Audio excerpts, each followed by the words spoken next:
Hi friends, പുതിയൊരു വീഡിയോയിലേക്ക് സ്വാഗതം. കന്യാകുമാരി ജില്ലയിലെ മാർത്താണ്ഡത്തിനടുത്തുള്ള ചിതറാൾ എന്ന സ്ഥലത്താണ് നാം ഇപ്പോൾ നിൽക്കുന്നത്. ഇവിടെ ഒരു ജൈന ക്ഷേത്രമുണ്ട്. 9-ാം നൂറ്റാണ്ടിൽ ഉണ്ടാക്കിയതെന്ന് കരുതപ്പെടുന്ന ഈ ജൈന ക്ഷേത്രം ഇപ്പോൾ ആർക്കിയോളജിക്കൽ സർവേ ഓഫ് ഇന്ത്യയുടെ കീഴിലാണ് സ്ഥിതി ചെയ്യുന്നത്. ഇവിടെ ഇപ്പോൾ നമ്മൾ എൻട്രൻസ് കടന്ന് അകത്തേക്ക് കയറിയിരിക്കുകയാണ്. ഇതുപോലെ പാറ വിരിച്ച 1 കിലോമീറ്ററിനടുത്ത് നീളത്തിൽ നമ്മൾ നടന്ന് എത്തിയാൽ മാത്രമേ ഈ ക്ഷേത്രത്തിൻ്റെ അവിടെ എത്താൻ പറ്റുകയുള്ളൂ. രാവിലെ 9 മുതൽ 5 മണി വരെയാണ് ഇങ്ങോട്ടുള്ള പ്രവേശനം ഉള്ളത്. 4:30 ആകുമ്പോൾ ഇതിൻ്റെ ഉള്ളിലെ ക്ഷേത്രം അടയ്ക്കും. നമുക്ക് ഇതിൻ്റെ ഉള്ളിലെ കാഴ്ചകളൊന്ന് കണ്ടു നോക്കാം. കുന്നിൻ മുകളിലൂടെ നമുക്ക് നടക്കാം. ഇതിൻ്റെ താഴ്വാരത്ത് വരെ വണ്ടി വരുള്ളൂ. അവിടെ പാർക്ക് ചെയ്തിട്ട് നമ്മൾ അകത്തോട്ട് പ്രവേശിക്കാവുന്നതാണ്. അവിടെ ധാരാളം സൗകര്യങ്ങളും കുളിമുറിയും ബാത്റൂമും എല്ലാം അവിടെ ഉണ്ട്. പിന്നെ അകത്ത് കയറുന്നതിന് പ്രവേശന പാസ് ഒന്നും ഇല്ല. 4:30 വരെ അവർ എൻട്രൻസ് അനുവദിക്കുകയുള്ളൂ. അതിനുശേഷം എൻട്രൻസ് ഗേറ്റ് ക്ലോസ് ചെയ്യും. ഉള്ളിൽ പ്രവേശിച്ചവർക്ക് 5 മണി വരെ ഇതിൽ അനുവദനീയമുള്ളൂ. അതിനുശേഷം ഇവരിത് ക്ലോസ് ചെയ്യും.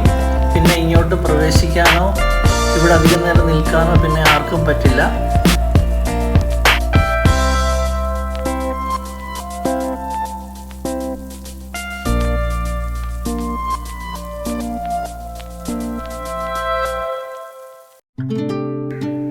വൈകുന്നേരങ്ങളിൽ ഈ പാറയുടെ മുകളിൽ ഇരുന്ന് കാറ്റുകൊണ്ടിരിക്കാനും അതുപോലെ തന്നെ കാഴ്ചകൾ കാണാനും ധാരാളം ആൾക്കാർ ഇവിടെ എത്താറുണ്ട്. നമ്മൾക്ക് ആ പാറയുടെ മുകളിലൂടെ നടന്നു നോക്കാം.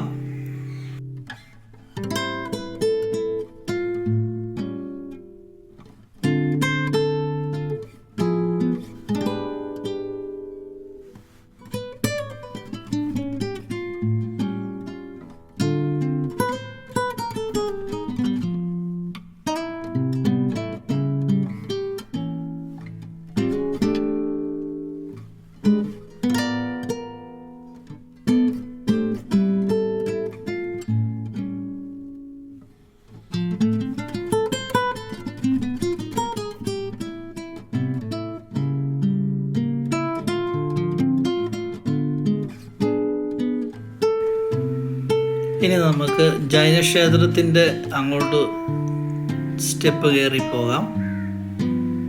ഇവിടെ ധാരാളം സഞ്ചാരികൾ ഇവിടെ കാണാൻ വരുന്നുണ്ട്, ഫോട്ടോ എടുക്കുന്നുണ്ട്.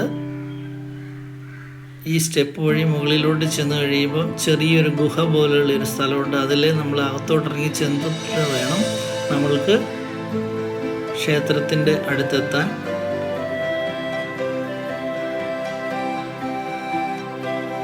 ഈ പാറക്കൂട്ടങ്ങൾക്കിടയിലൂടെ നമ്മൾക്ക് മുന്നോട്ട് പോകാം.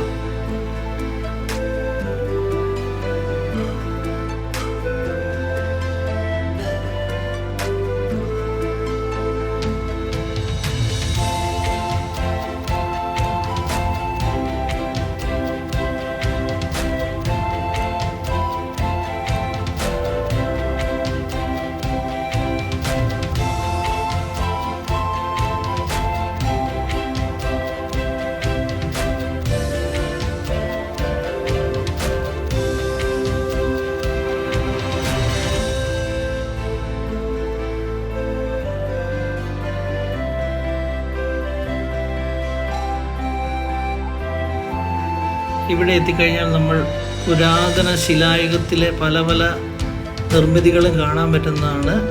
ബോധിദേവൻ്റെ ചിത്രങ്ങളൊക്കെ ഇവിടെ കല്ലിൽ കൊത്തിയെടുത്ത് വെച്ചിരിക്കുന്നത് നമുക്ക് കാണാൻ പറ്റുന്നതാണ്.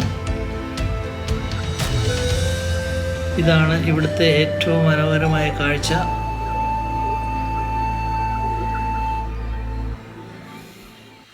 വളരെ വളരെ പുരാതനമായ ശില്പങ്ങളാണ് ഇതൊക്കെ.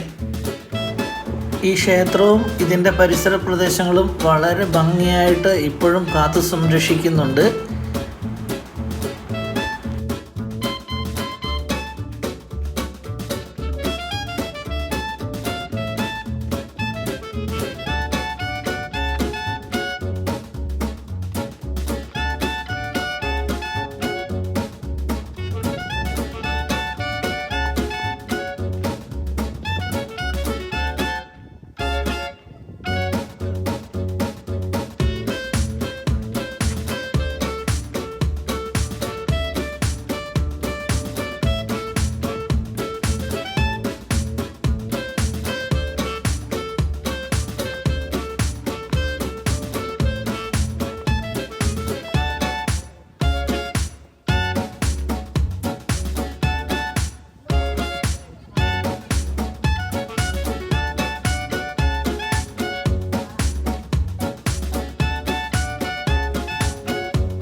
അങ്ങനെ നമ്മൾ നടന്ന് ക്ഷേത്രത്തിൻ്റെ മുൻപിലെത്തിയിരിക്കുകയാണ്. ഇതാണ് ക്ഷേത്രം. ഇതിപ്പോൾ അടച്ചിട്ടിരിക്കുകയാണ്. കൊത്തുപണികളാൽ തീർത്ത തൂണുകൾ ധാരാളമുണ്ട് ഇവിടെ. ക്ഷേത്രത്തിനുള്ളിലെ കാഴ്ചകളാണ് നമ്മളിപ്പോൾ കണ്ടുകൊണ്ടിരിക്കുന്നത്. അതിനുശേഷം നമുക്കിനി ക്ഷേത്രത്തിന് പുറത്തെയും പരിസരത്തെയും കാഴ്ചകൾ കാണാം.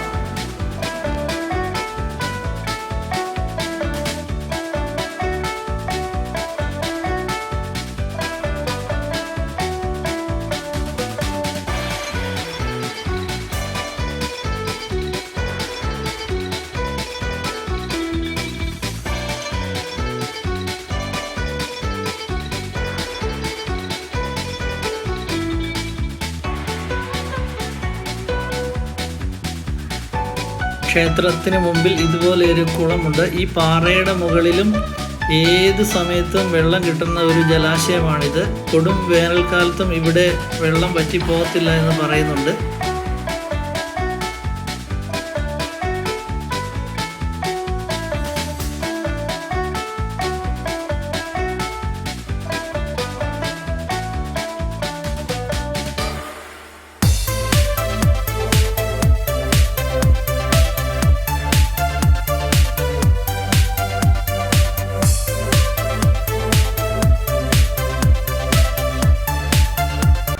ആ കുളത്തിൻ്റെ സൈഡിലുള്ള പാറക്കെട്ടിലിൻ്റെ മുകളിൽ കയറി നോക്കിയാൽ വളരെ ഭംഗിയായ ആ ക്ഷേത്രം നമുക്ക് കാണാൻ, ഇവിടെ നോക്കിയാൽ നമുക്ക് ആ ക്ഷേത്രം നല്ല ഭംഗിയിൽ കാണാൻ പറ്റുന്നുണ്ട്. അതുപോലെ തന്നെ പ്രകൃതി, വളരെ മനോഹരമായ പ്രകൃതി ഭംഗി ആസ്വദിക്കാൻ ഇവിടെ നമുക്ക് പറ്റുന്നുണ്ട്.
ഇപ്പോൾ നമ്മൾ ക്ഷേത്രത്തിൻ്റെയും മുകളിലാണ്. ഏറ്റവും ടോപ്പിൽ നിന്നുള്ള വ്യൂ ആണ് ഇപ്പോൾ നമ്മൾ കണ്ടുകൊണ്ടിരിക്കുന്നത്.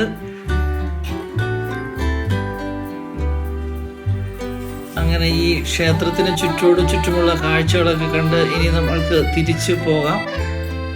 വളരെ ഭംഗിയായ ഒരു സ്ഥലമാണിത്. ധാരാളം ആൾക്കാർ ഇവിടെ എത്തിച്ചേർന്നിട്ടുണ്ട്.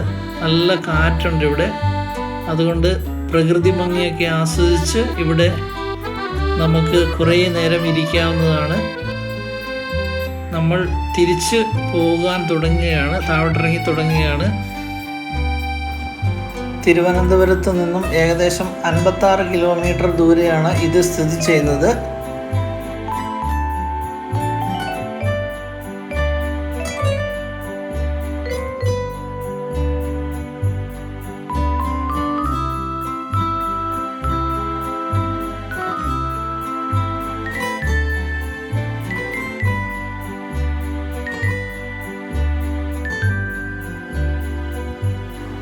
അപ്പോൾ എല്ലാവരും ഈ വീഡിയോ മുഴുവനായിട്ട് കണ്ട് സപ്പോർട്ട് ചെയ്യുക. സബ്സ്ക്രൈബ് ചെയ്യാത്തവർ സബ്സ്ക്രൈബ് ചെയ്യുക. ലൈക്ക് കമൻറ്റും ഒക്കെ പ്രതീക്ഷിക്കുന്നു. പുതിയൊരു വീഡിയോയുമായിട്ട് വീണ്ടും കാണാം. നന്ദി, നമസ്കാരം.